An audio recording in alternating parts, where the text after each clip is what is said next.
حکیم صاحب، ابھی جب آپ بات کر رہے تھے تو میرے ذہن میں آ رہا تھا کہ جو ایج بڑھتی جاتی ہے تو ہمیں نظر کا بھی بڑا مسئلہ بنتا ہے. بالکل بالکل. تو یہ موتیا بھی آ جاتا ہے، کوئی اور نظر ویک ہو جاتی ہے.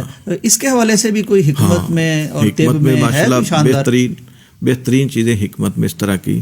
میں ایک دن سوچ رہا تھا کہ میرے ایک شاگرد تھے، ان کی سسٹر کو ایک مسئلہ پیش آ گیا کہ اینک ان کی 14 نمبر تک چلی گئی. اللہ اکبر، بہت مشکل ہو جاتی ہے زندگی. انہوں نے مجھے آ کے ذکر کیا کہ استاد جی کو نسخہ ایسا بنا دیں کہ ان کا مسئلہ حل ہو جائے.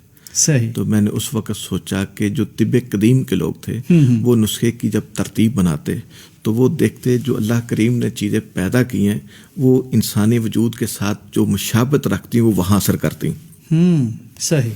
اب ہر انسان کی سوچ ادھر نہیں جاتی، وہ خاص بندے ہوتے جن کی توجہ اس طرف ہوتی ہے. بالکل صحیح. اب ایک نے سوچا کہ آنکھ کا مسئلہ ہے تو آنکھ سے مشابہت رکھنے والی کیا چیز ہے، تو انہوں نے دیکھا جو دیسی بادام ہے وہ آنکھ جیسا ہے. ٹھیک. ان کا یہ آنکھ کی دعا نوٹ ہوگی. پھر انہوں نے دیکھا چونکہ پیچھے سے سپلائی تو دماغ سے آنی ہے، انہوں نے ایک اخروٹ توڑا تو اس کی شیپ انسانی دماغ جیسی تھی. بالکل. ان کا یہ دماغ کی دعا دوسری یہ شامل کر دی. ٹھیک. تیسری ایک حکیم جالینوس کے نام سے سنا ہوگا، تاریخ طب میں ان کا بڑا معروف نام ہے. بالکل. تاریخ طب میں ان کا یہ واقعہ بھی لکھا ہوا ہے کہ ایک دن اپنے گھر سے نکلتے ہیں، بیر سیر کے نقطہ نظر چل پھر رہے ہیں، ایک سانپ جو ہے اپنی بیل سے نکلتا ہے تو ایسے ایسے چلتا چلتا جا رہا ہے. انہوں نے دیکھا یہ صبح صبح نکلا ہے تو میں اس کو دیکھوں یہ کرتا کیا ہے. اگر ہمارے علاقے کا کوئی بندہ ہوتا تو اینٹ وٹا لے کے پیچھے لگ جاتا، لیکن اس کا تعلق طب سے تھا، حکمت سے تھا. اس طبیب تھا، اس نے کہا کہ صبح صبح نکل کے پہلا کام کیا کرتا کیا ہے. اس نے دیکھا کہ کچھ فاصلے پہ جا کے ایک پودا جو زمین سے تقریباً 2-2.5 فٹ اونچا تھا اس کے ساتھ جا کے اپنی آنکھیں صاف کر رہا ہے. اچھا. انہوں نے اس پودے کو کاٹ کے لا کے اس کو استعمال کرایا اور اپنے تئیں تصور کیا کہ یہ اللہ تعالیٰ کے کالے سے پڑے ہوئے ہیں، اللہ نے ان کی رہنمائی کی ہوئی حشرات کی تو ضرور اس میں آنکھوں کی کوئی دوائی ہوگی، آخر اتنے پودے چھوڑ کے یہاں کیوں آیا. بالکل صحیح.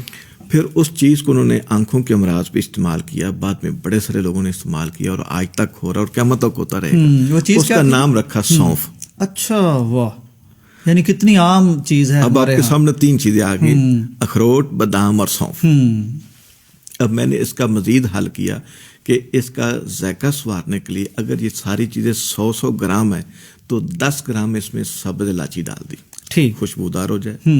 اور اس کے اندر چونکہ ہضم کی صلاحیت جو مغزیات اس کو کوئی نہ کوئی ہضم چیز چاہیے تو مرچ سفید ڈال دی. ٹھیک، وہ ہضم ہوتی ہے. ہاں، ایک مرچ کالی ہوتی ہے، بالکل اسی صحت میں اس کو مرچ سفید یا دکنی مرچ بھی کہہ دیتے. ٹھیک.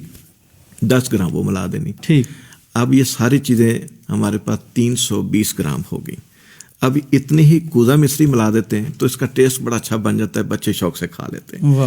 اگر یہ گھر میں ڈبہ بنا کے رکھ لیا جائے تو بچوں کو صبح شام کھانے کے ساتھ دے دیا جائے ایک چمچ، اس سے بچوں کی نظر کمزور نہیں ہوگی.